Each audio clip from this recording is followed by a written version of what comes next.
abokina wannan rayuwa akwai rauni, a sanadin waka za a raba ni da budurwa ta tsaya kai. Abokina ka yo hakuri ka bar kuka, insha Allahu Allah za ya baka yar gata sarauni.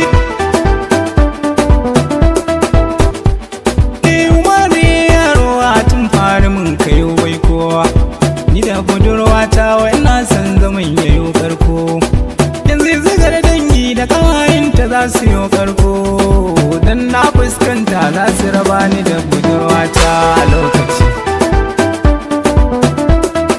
Gabar sayan kuri ƙaryar kura ta yau cara, shi mai bakin hali baya gudun bidar tsira.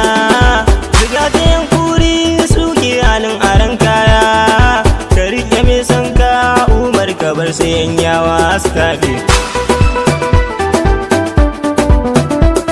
Ni ma abokina hakan na yi nufin na yau nima, amma tunani na da dukan nazarin da na yi nima bayyana mini cewa ta dau ziga ta yan gulma, domin ko ta fartan cewa za ta bar ni wai ta ma ta je gaba. Umar ni na san kulli ziga ta yan gulma, ka kama Allahnka shi zai saka ka yo girma. Halin mutan kirki ku ne tsasan gidan girma, ka warware ranka ka bari ta ko zuciya bi.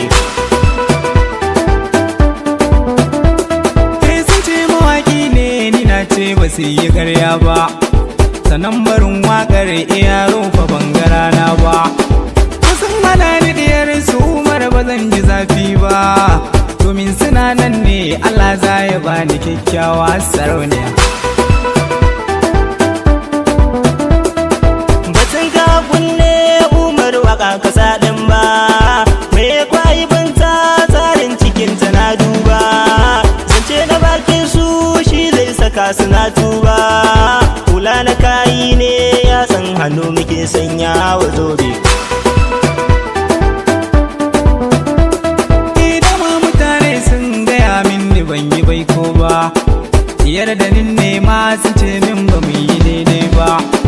Domin kwadon yinta ba sabar mu yi aure ba, sai mun yi soyayya a ƙarshe su zo su ce ba za su ba ni.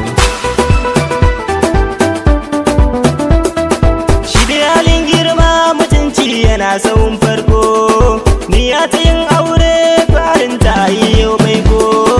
A yanzu na gano kimar waɗansu sun tako, su je da halin su kai ko ka roƙi Allah na ya baka.